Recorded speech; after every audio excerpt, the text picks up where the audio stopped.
Welcome to EER's 7th webinar in our series. Today's is going to be on Tunisia and transition, the impacts local and beyond. Tunisia is often called the one successor of the Arab Spring, and we're going to try to probe how true that ever was, and especially in light of the recent events of the dismissal of the government and the competing narratives about those events, and Tunisia's strategic importance beyond that. So our speakers today are going to be Dr. Khadija Moalla, who's a development specialist. She spent many years at leadership positions in the United Nations. She's an expert on international law, and she focuses on gender equality and the rule of law, among other things.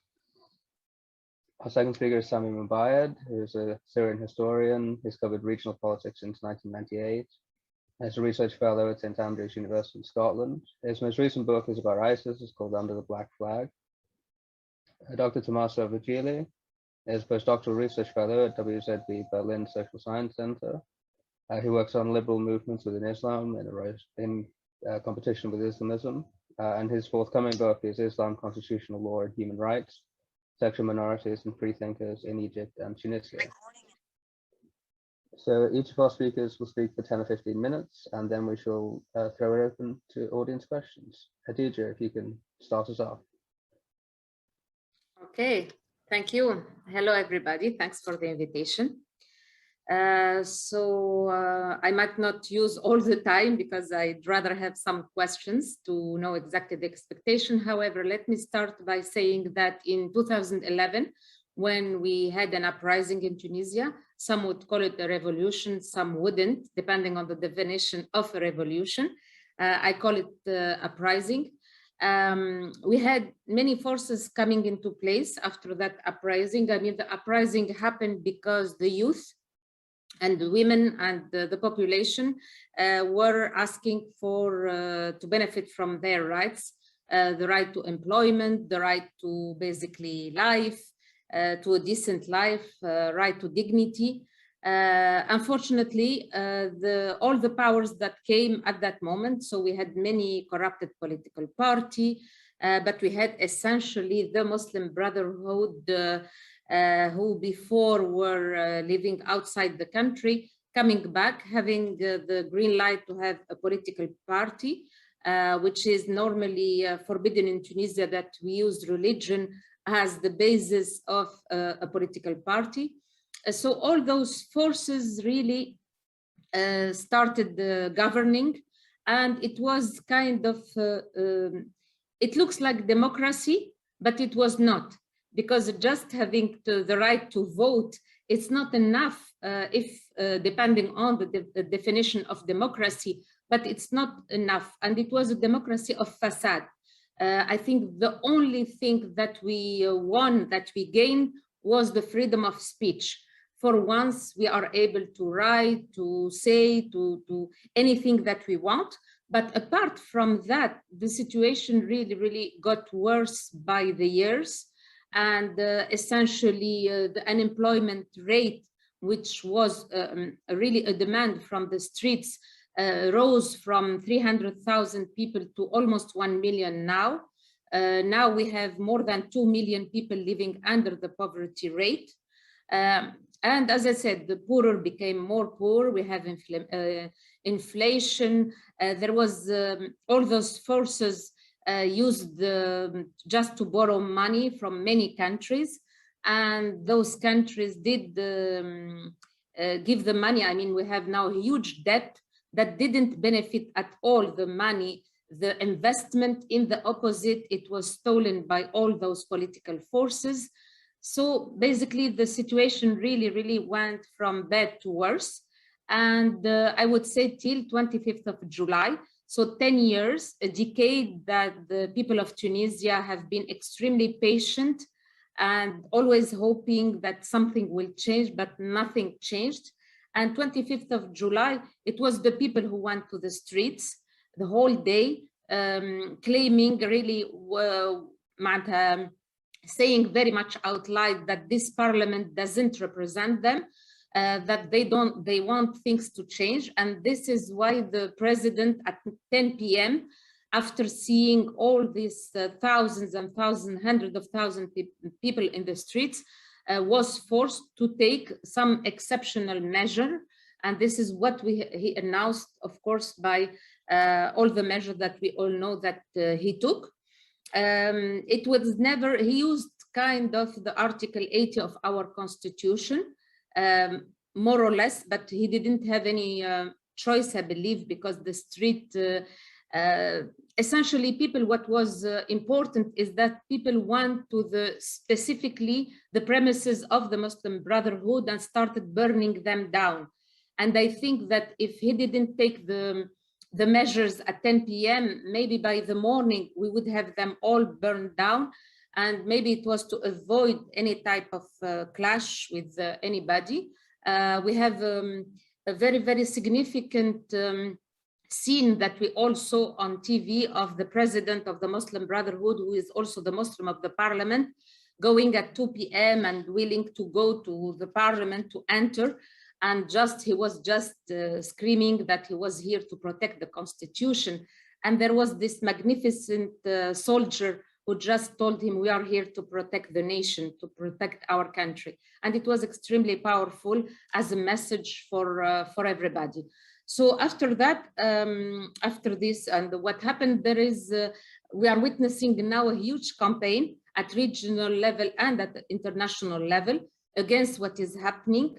And with, of course, many fallacies. I just published an article on the main fallacies that we have to debunk that are happening as if we were in a democracy and now we are going into dictatorship. And many of those type of fallacies, who, of course, us as people living in Tunisia and Tunisian, we know that it's not right because we know the reality, we know what is happening. We have some superpower who are showing up and sending their own deputies and sending people. So we have a huge movement coming from outside.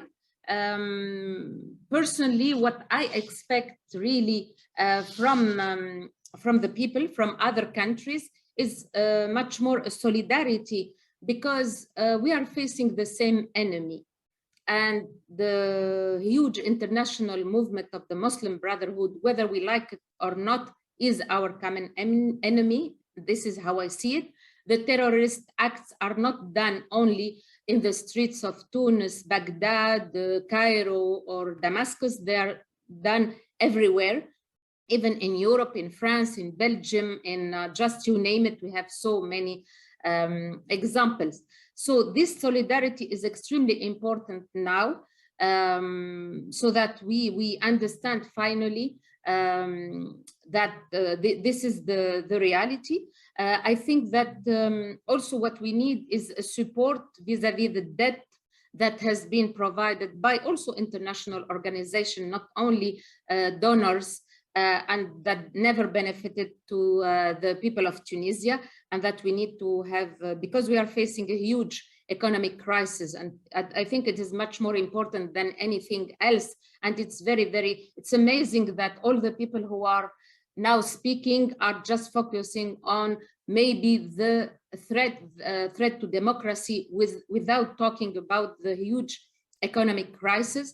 I personally don't think we are asking for any charity. I don't see donor countries as ATM machines. It's about sovereignty. We stand for our sovereignty and of mutual respect from each part. And as I said, the sooner everybody understands that we are in the same boat, I think it will be the better for everybody. Thank you very much, and I'll be welcoming very much your questions. Thank you. Thanks very much for starting us off. Sami, if you could take the next 10 or 15 minutes.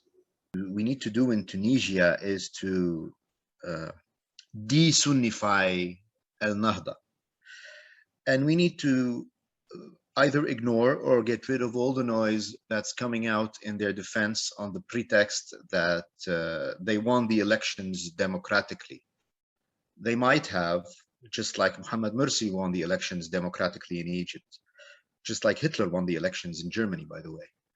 So the results of a democratic election do not necessarily turn out in favor of the population as a whole.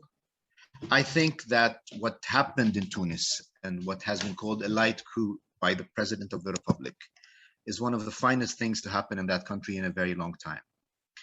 AlNahda looks decent, speaks with a moderate rhetoric when compared to other Islamic groups, but at the end of the day, they are a branch of the Muslim Brotherhood. And we have seen them operate in other countries, and we have seen how their policies, where their policies take those countries. You know, in Syria, we've got a saying that says, I'm going to translate it into English, he who has been tried has a corrupted mind. And the Muslim Brotherhood has been tried in Egypt, and it has been tried elsewhere. It is incompatible with Tunisian society, with the openness and the liberalism and the free thought that has thrived in that country since the days of Al-Habib Bourguiba. Now, this might sound a little tough on AlNahda, again, because they were voted democratically and because they tried, quote unquote, to give themselves a facelift in 2016 when Rashid Al-Ghannouchi at the 10th Congress of AlNahda, he said that we are broadening our power base, we're not going to be preaching anymore, we are distancing ourselves from political Islam. And I think only a fool would have believed that, because if we look at the track record of countries, of similar parties across the region who have, Jabhat al-Nusra said the same in Syria at one point. They gave themselves a facelift, they gave themselves a new name, but have they changed? No.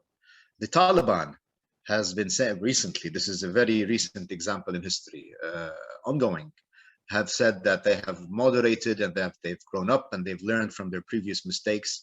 But just look at the caliber of the ministers who were just brought into power. Guantanamo Bay veterans, and someone like Siraj al-Din Haqqani, who has written a manual on how to chop off heads.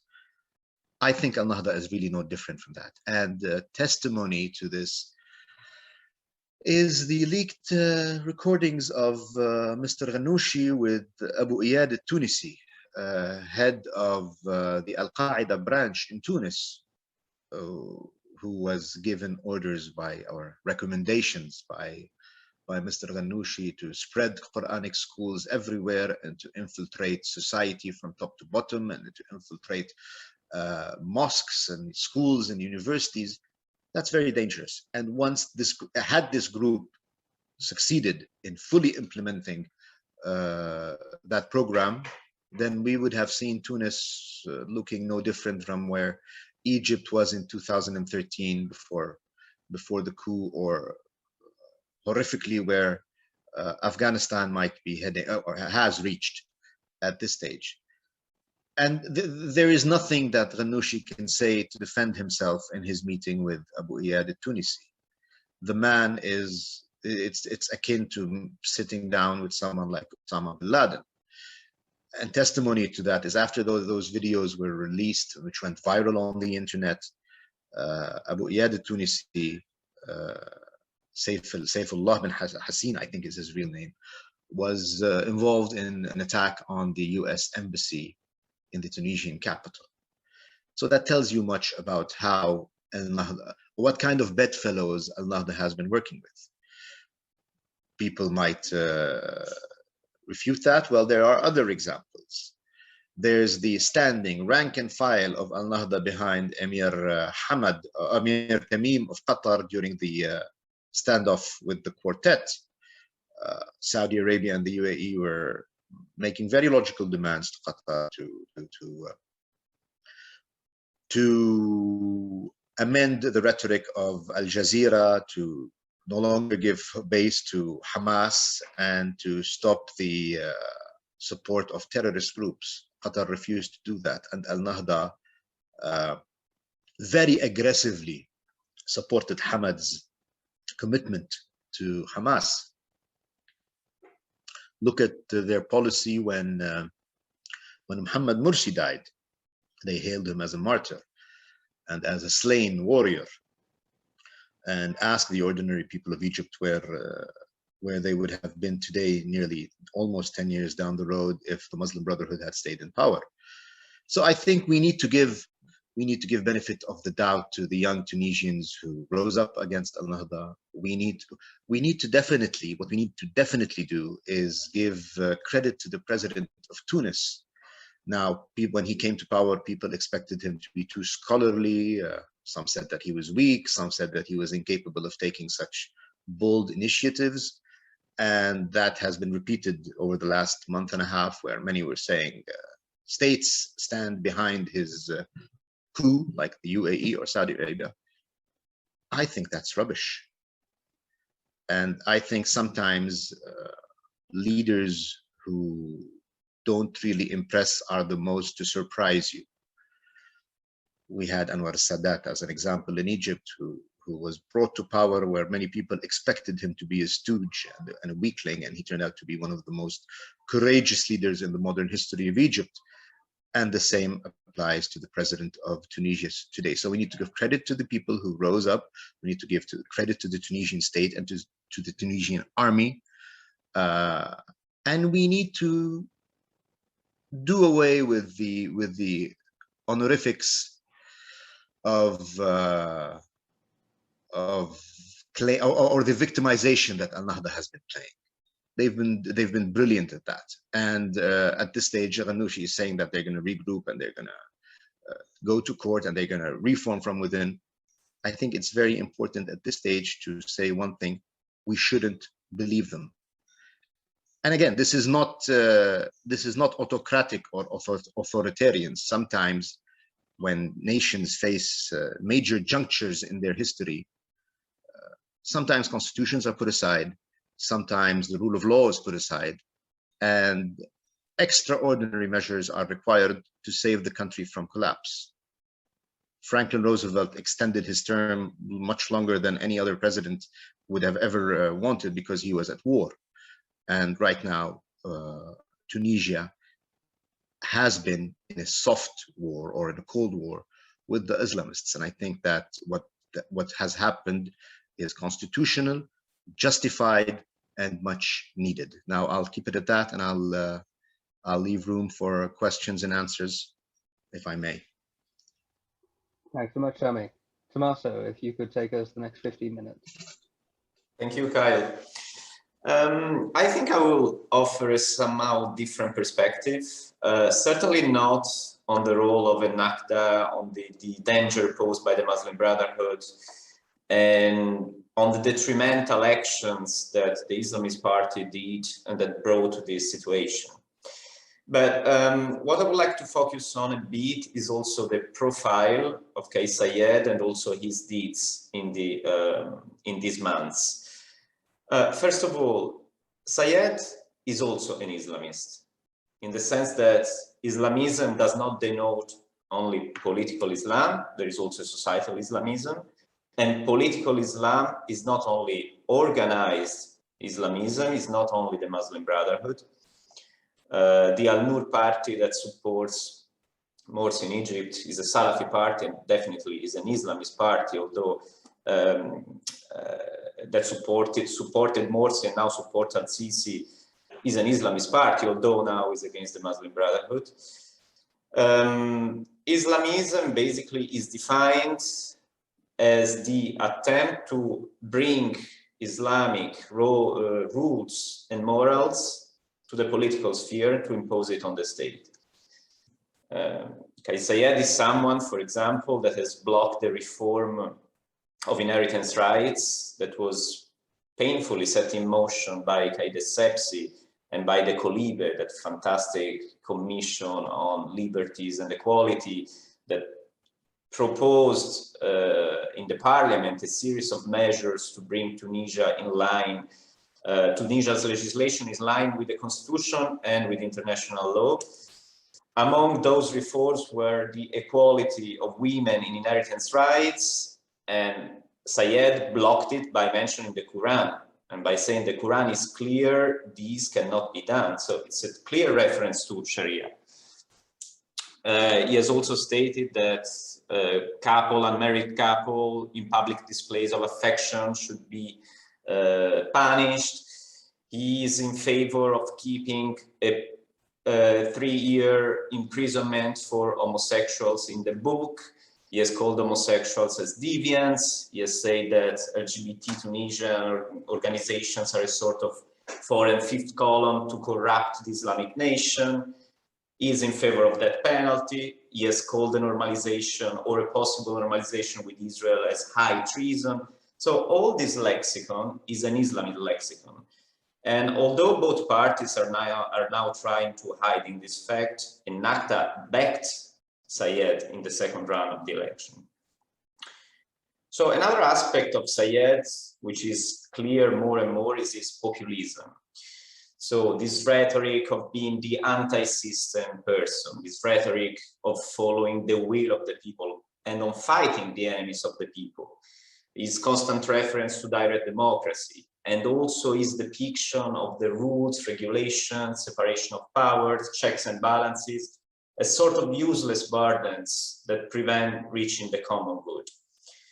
So I don't want to be mistaken. I acknowledge, I'm aware of all the problems that led to this decision, but all these slogans, if used in a certain way, are very dangerous for the democratic order of Tunisia.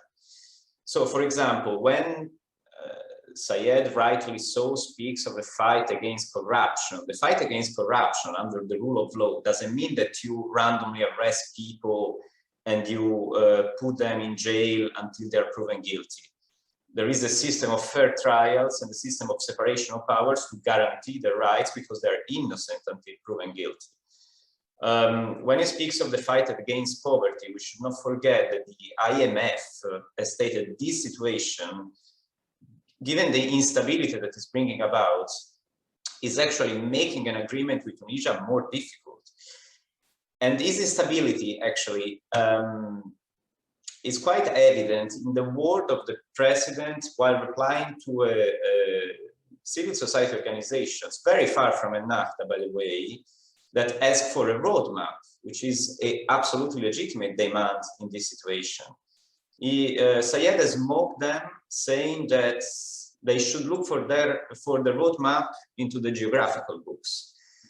He has also added again with this sort of rhetoric that is now very much abused, that roadmap is a foreign term, is something imposed by the external world. No, it's not something imposed, but it's something that civil society needs to know for the future of Tunisia.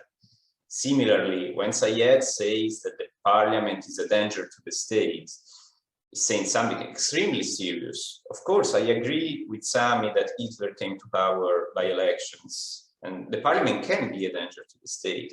But when the representative of the nation and the representative of another power, which is the executive power, attacks in such a direct and unnuanced way the main temple of democratic representations, you need to give concrete and specific elements, not just put a blanket against the institution and destroy it. So, what I don't want to venture into a final judgment about Sayed and his intention, but what I want to say here is that the problem is now the concentration of powers without checks and balances in the hand of one person. I would like to remind us that Sayed has suspended the parliament, removed the prime minister, assumed control of the judiciary, lifted the parliamentary immunity of MPs, some of whom were arrested and sometimes in the absence of any legal warrant. Another thing that Sayed said that is outrageous is that he would personally preside over the MPs' trials. Well, Mr. President, the President of the Republic doesn't preside over trials. This is something for the judiciary under the separation of powers. I could say the same about the travel bans that were not issued, by the way, only against AlNahda, but against the entire spectrum of the entire political spectrum, including opponents of AlNahda, and that also hits civil society and hits businessmen, etc. He imposed a curfew just after denying what was previously asked by Meshishi for reasons related to the pandemic. He denied it, saying that it would be detrimental to the economy, and then the moment he dissolved the parliament, he imposed a curfew. And above all, what he did was that he prolonged the state of emergency after the initial 30 days. Now, there were doubts about among legal scholars, and also dissent among legal scholars, whether the measures were complying with Article 80 in the first month. It's now clear that the prolongation of the state of emergency does not comply with Article 80, that requires the Constitutional Court to decide on the matter. And the fact that the Constitutional Court is not in place doesn't mean that its missing powers are automatically vested upon the president. Actually, there is a reason why Article 80 divides the responsibility between a parliament that should be under permanent session, a president of the republic, and the Constitutional Court. So again, I don't want to question Sayed's good intentions. I certainly don't question AlNahda's bad intention. I don't question the fact that Tunisian situation is unbearable, that unemployment is unbearable, the corruption is rampant, that the COVID situation was handled very poorly by the government. However, the problem is that the road to hell is paved with good intentions. A democracy is not governed by the good intentions of one man, although well-meaning, but is governed by checks and balances and by the rule of law. And these now are completely absent. However, whenever this crisis ends, I think this has set a very dangerous precedent, and we should remind ourselves that now Sayed is there. He enjoys a lot of support, but we don't know who is going to sit there after him. We should remind us that Juan Ghannouchi could be there next, and this has opened a door that would be quite difficult to close, in my view. Thank you very much, Tommaso. I think we'll turn to questions, but if I can steal the prerogative here and ask the first one. One issue I think with Tunisia, we've focused on the issues largely domestically so far. The issue of Europe is a big one for Tunisia because it's quite dependent on aid and other matters. It's also very close, obviously, to Italy specifically. So I was wondering what what the prognostication is for Tunisia going forward. What do you think the benchmarks are that Tunisia has to meet before it can be considered a success from a point of view of, say, European security? If we go first to Khadija. Okay. Before I answer your question, I would like to react to just what Thomas was saying. I wouldn't qualify the President Qais Said as an Islamist because there is a huge difference between people who don't believe in equality for inheritance rights. Obviously, we've been fighting as a civil society for those rights, so we don't. But you cannot compare all the Arab countries where you almost don't have women's rights with Tunisia, where we have them all, 95%, except the inheritance rights. And it's not because he stood against, obviously, as I said, I am against that position, that we could consider him as an Islamist. Political Islam is very, very different. The whole political Islam started in the 13th centuries. We are talking about a movement that started since really Ibn Taymiyyah considered Averroes as an apostate. So we're talking about something much bigger and much historically important than just Ghannouchi. Ghannouchi doesn't represent, is just the branch, as Sami mentioned, of the Muslim Brotherhood in Tunisia. So just so that we are clear about that. However, obviously, the fact that he's populist or not, yeah, he might be. He's doing things that people like. He's fighting corruption. We've been having all problems. I don't think that what is happening here, it should not be Qais Said versus Ghannouchi, because it's not what is it about in Tunisia. In Tunisia, we are for laicity, the clear separation between religion and the state. And it's not because in some European countries, as an example, some European countries don't have even yet the right to abortion. We got the right to abortion in Tunisia 20 years before France. But I personally never said that the countries who don't have right to abortion, that they have any type of political Christianism or whatever. I mean, we know the reality. We are in advance. We will continue, and our civil society, women will continue fighting for the rights. And even if the president doesn't agree, it doesn't mean that we agree on that. But again, let's not mess up with the enemies. Let's not mix things together, because it wouldn't be fair to the Tunisian who are now still continuing to fight for a secular country. I am personally published so many articles against the Article 1st of our constitution, which is the same everywhere in the Arab countries. And I don't know anybody who is doing the same fight and asking for the clear separation. But we do have an Article 6 that protect the freedom of consciousness, of religion, and all of that. So I think we have to have this to talk about it. And the last point, when you mentioned the Constitutional Court, it was AlNahda who never allowed to have a constitutional court. Now, to get back to Kyle's question and the future will be written by the Tunisian. We will decide what we want. We just, as a group of 5 independent people, published a vision and a huge action plan for urgent action, midterm, long-term. I mean, we have so many competent people in my country and people who are so very much patriot that we wouldn't accept.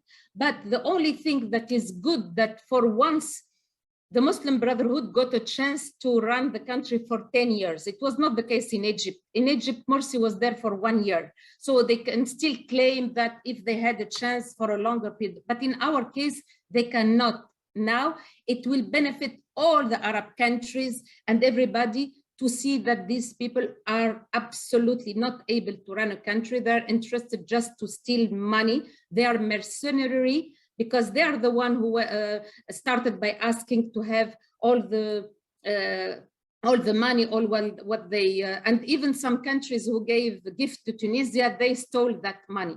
So just the future, as I said, I don't have a magical ball, but I can say that we will continue the fight.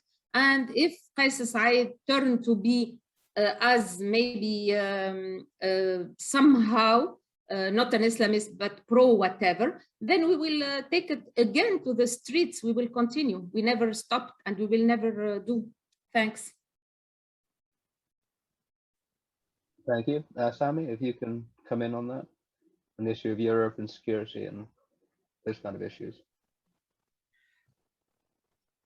First of all, I need to make something, let me turn the camera on. I need to make that democracy, nobody with the right mind can say that what happened in Tunisia was a democracy in terms of President Qais's actions.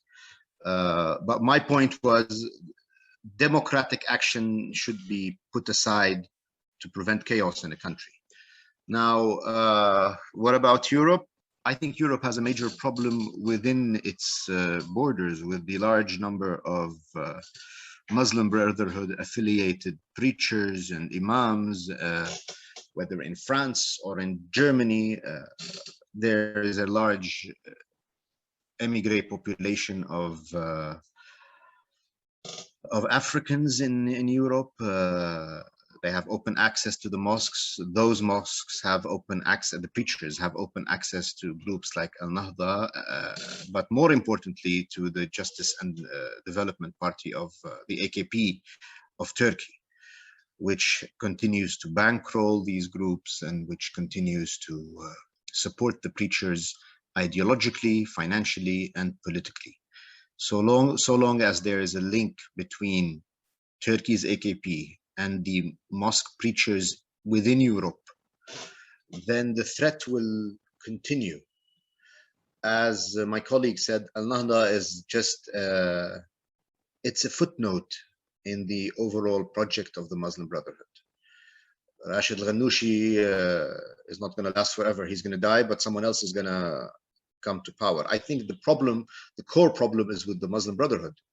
And the Muslim Brotherhood will spare no means, will move heaven and earth to reach their program, whether it's now or whether it's, they waited for almost 100 years before coming to power in Egypt. That's a long wait. And they're willing to wait for another 100. I think we need a more nuanced understanding of the Muslim Brotherhood.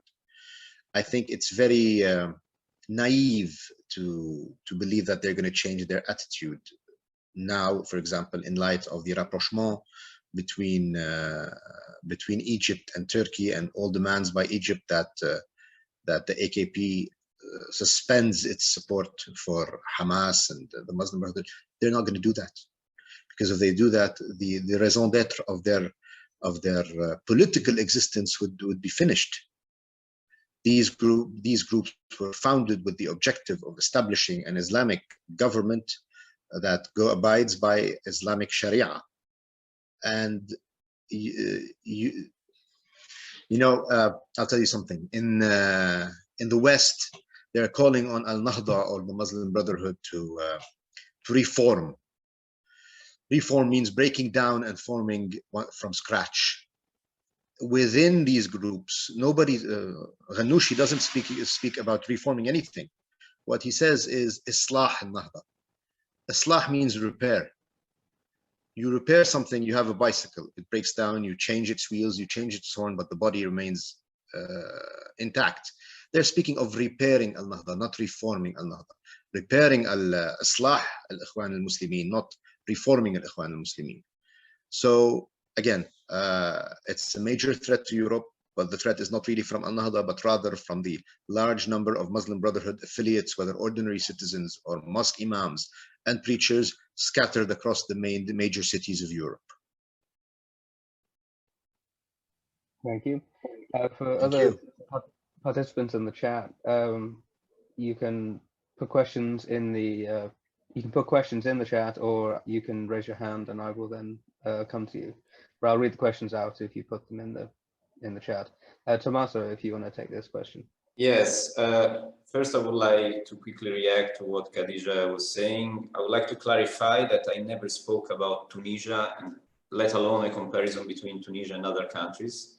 I definitely acknowledge how advanced Tunisia is in terms of civil society, in terms of civil rights, but it is so despite certain position of Sayed, not thanks to Sayed. So my issue is exactly this one, that civil society is very active. Civil society, again, I would like to bring the attention to Colibe and to the Code de Liberté that was issued by the previous parliament with advanced reforms to bring to completion the liberal democratic path of Tunisia. And this was coming by Tunisian politicians, Tunisian civil society. So there is this internal movement, which is fantastic, and that I definitely acknowledge.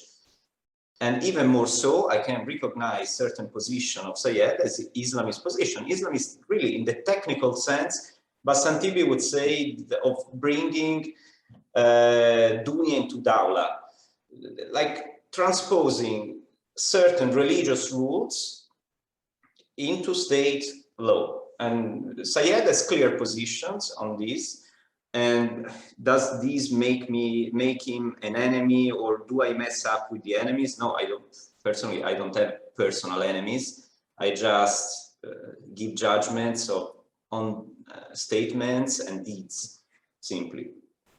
Concerning Egypt, well, Egypt was certainly a different case, because Morsi had in fact issued a constitutional decree that basically gave to him those absolute powers that now Sayed has.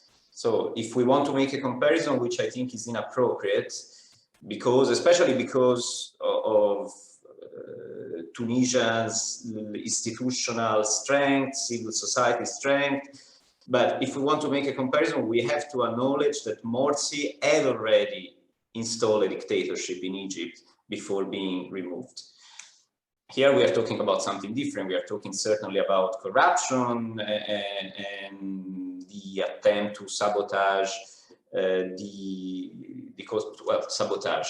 proposition of the law that was changing the rules for appointing the Constitutional Court. That we can definitely agree that it was the attempt of AlNahda to put its hands on the Constitutional Court, but everything was happening within the boundaries of the rule of law. So I think it's important to stress this.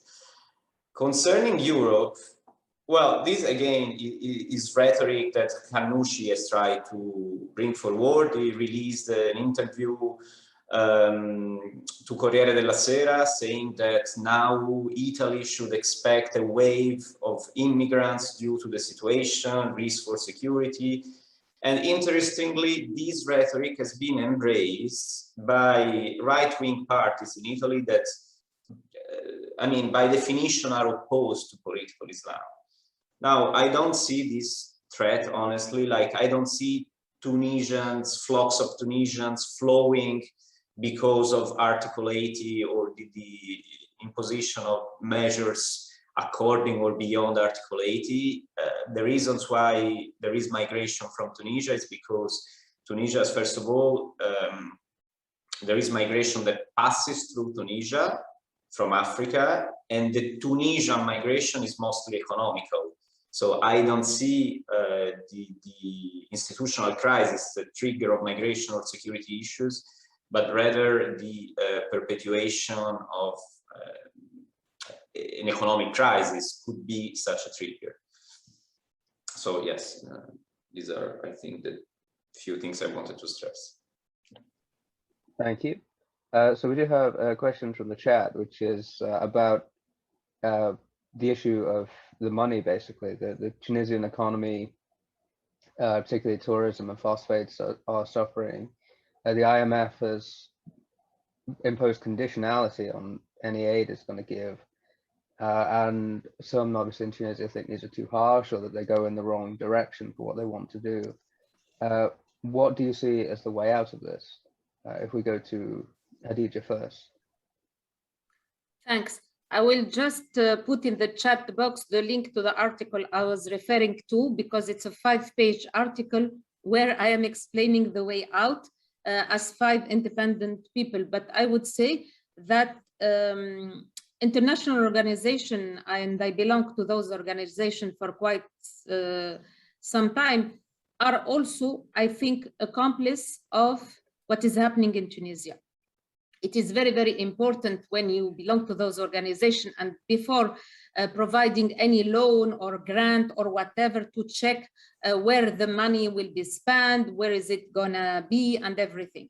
So, but this has been said, I'm not denying the responsibility of these 10 years, all the government, all of them, including AlNahda, because AlNahda was in power for the 10 years, no matter what, that it is their responsibility where we are in. And this is why now, more than ever, we need the solidarity to focus on that, essentially how to get out of this economic crisis, by suggesting ideas like we did in an article, in many things. And we are not the only people. So many people are writing and suggesting and proposing. Now it's up to the president. Whenever we will have a government, I've been told that it will be very soon. Let's wait and see if the new government will be able to focus on the economy and how to help us, or they will continue whatever other things. And if they continue, then we would have missed a huge opportunity. The president, Qais Said, would have missed that opportunity, and we'll have to find other issues, because we are really, it's not the Lebanon model, but we are very fast going maybe to that model, with all, of course, my respect and love for Lebanon and all what the Lebanese are going through. But yeah, this is my answer. And I will put just the link right now in the chat box for the person whom I thank for the question. Yes. Thank you so much. Sami, if you have any thoughts. Well, to be honest, no, I mean, I agree with Dr. Khadija was saying, but you need to move on. You need, the Tunisian authorities need to find a formula with AlNahda. I mean, clearly from their experience in Iraq, de-Baathification in such a form, or if it applies to Tunisia, did not work. It sent people into the underground, and it led to an insurgency eventually. Now, we don't want that to happen in Tunis. And if AlNahda is purged and persecuted for the foreseeable future, I think we're heading towards that direction. So I think definitely you need a reconciliation. You need to turn a new page in order to attract investment. Otherwise, like she was saying, they're heading towards Lebanonization, or towards, God forbid, another Syria. Thank you. Tommaso? I don't have much to add. I think for sure stability will be key so above all for foreign investors. I think internal reforms are definitely needed. I hope there will be some sort of committee that will be established to handle the most problematic economic issues. There was the proposition from the main trade union in Tunisia to organize a sort of concert of different bodies in the country to address these issues. And I'm not an expert in economy. I don't have anything more to add, but these purely political conditions that make possible for economy to flourish. Thank you. We had a question from someone who couldn't be with us, but sent an email anyway, and I thought it was a good question, because it's probably a broader one, or a more foundational one than we've got to, which is that the Muslim Brotherhood obviously now claims it works democratically, and it takes part in elections anyway, but its ideology can at least be argued to be incompatible with democracy. So I guess the question is, under what conditions should Kais Saied devolve power, or should he, or when? Khadija, if we go to you first. In other words, can you repeat that, please? Into what conditions should Saied devolve power? So in other words, is there, so long as AlNahda is allowed to participate in elections, or so long as it is around, is it really possible to restore democracy in Tunisia? Okay, yeah, sure. AlNahda, when they started after the uprising, they used a very, very nice slogan by saying Islam is the solution. And many people in Tunisia trusted them. If we read the Tunisian reality through the lenses of the spiral dynamic, which is very, very important that we use tools to better analyze what is happening in Tunisia, I do understand why people voted for them, and they got 1,300,000. After these 10 years, I can tell you that they wouldn't have more than 200,000 at most people who would today vote for them. They might not even find that. So this is what is important to understand. However, it is crucial, like Sami make the difference between Arabic and English. Sometimes AlNahda uses terms like democracy, but it's not the definition that we all understand more or less what democracy is, even though, again, democracy is not the right to vote, it's beyond. The philosopher, Egyptian one, Dr. Murad Wahba, gives 4 components to democracy, and focusing on one component would it help us alone. So if we come back then to this use of word, like the word empowerment, what we mean by empowerment, and everybody understands empowerment like empowering women and everything. AlNahda uses a tamkin in Arabic, which is a completely different thing. Tamkeen is really the brainwashing they've been doing for women to veil themselves or for men to whatever. It's everything. So it's very, very crucial that when we understand that it's not the same thing. And as I said, if we continue this vote process, I don't think that AlNahda would, especially that they got the chance for 10 years to show us that they are not into the business of running a country, but in another business. Thanks. Thank you. Sami.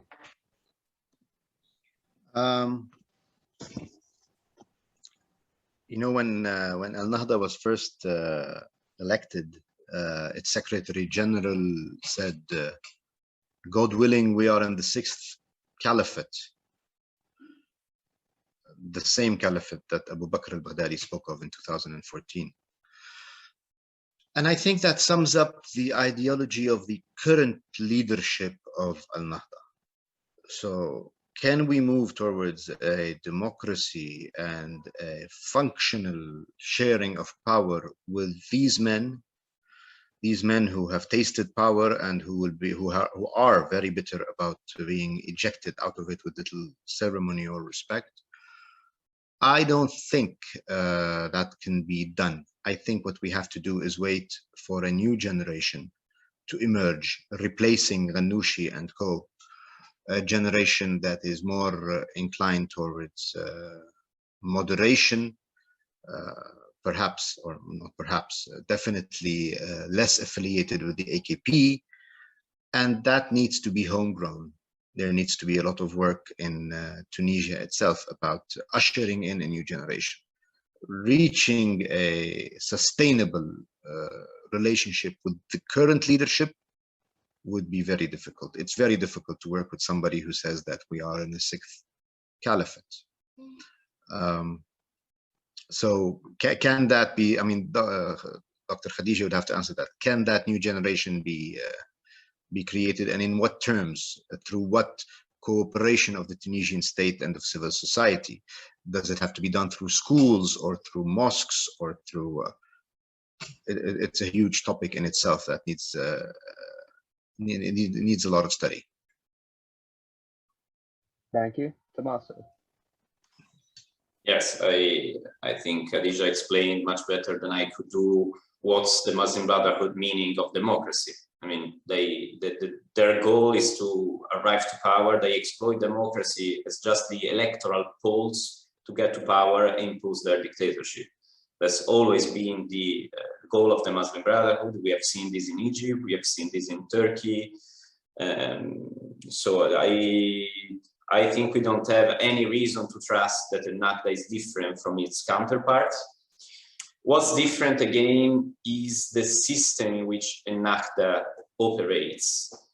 I would say there are antibodies which are stronger. Among those antibodies, though, are the checks and balances that I was saying before. Like I agree with Yad Ben Ashur when he says you can ban a party when that party operates in contrast with the constitution. So the stronger the antibodies, the checks and balances in the system are, the less probable or the less easy is for one party within that system to exploit power for its purposes. Now, concerning the question, sorry, but it's not should the president devolve power. President must devolve power. Otherwise, I don't see the difference. I don't see why Tunisians got rid of Ben Ali just to have another Ben Ali. So certainly everything must be done to avoid that AlNahda or any other party exploits democracy to impose a dictatorship. But if the dictatorship is already there, I don't see exactly what should be the goal of the revolution. Thank you. We have just enough time left for some closing statements. So if you wanted to draw together some final thoughts each, we'll go once more round. Khadija, if you could start.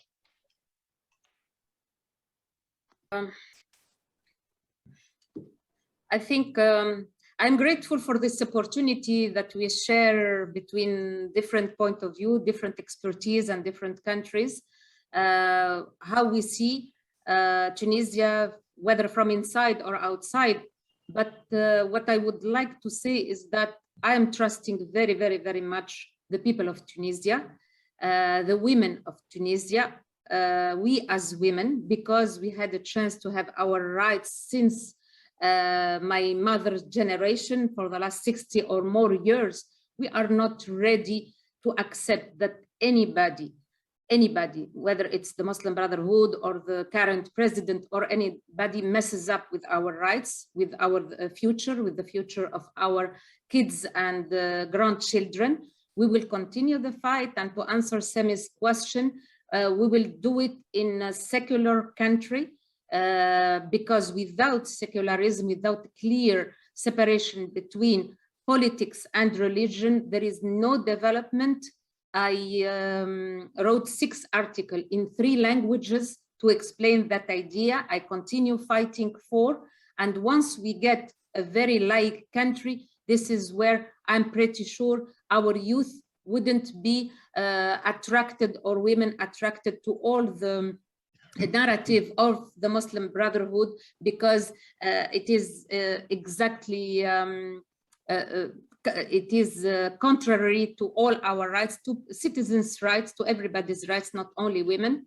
So yeah, I'm very, very hopeful, and don't worry, we will continue the fight. Thanks. Thank you. Sami? I think Tunisians have a golden opportunity now to reclaim their country and to find a roadmap for the future without outside interference, because the world is too busy with what's happening in Afghanistan. Tunisia has suddenly dropped to secondary or third levels of importance, just like Syria dropped over the last couple of years. And in light of Afghanistan becoming the new center for the epicenter for Jihad and radical Islamic groups, and the subject of recruitment and radicalization, I think countries can use this vacuum and work on themselves from within. Tunisians can also hope that AlNahda gets so excited by the war in Afghanistan that they send their radicals there, but that's not going to happen. I don't have more to add. Let's wish them the best, and let's hope that in the upcoming period they can find a roadmap to share power and to eventually create a less radical generation of AlNahda, or whatever party emerges to replace it or to supplement it in the future. Thanks, Sami. And Tommaso? As you, Kyle, rightly wrote in the presentation of this conversation, and Tunisia is the success story of the Arab uprisings. We need all to be very proud of Tunisians for the direction they took for getting rid of a dictator, but not only that, because that's paradoxically an easy part in a revolution, but especially of building a democratic path. So now my hope is that this democratic path continues, that the constitutional order is reestablished as soon as possible. I'm very happy to see that AlNahda's consensus is going down and down, especially compared to the initial years of the revolution. And I hope that this is also the harbinger of a secular and more secular path of the country as a liberal democracy, because liberal democracies are not a Western concept, they're a universal concept, and I really hope that Tunisia keeps developing into that direction. Thank you all so much. It was very good to have you. We hope to see you soon. Bye for now.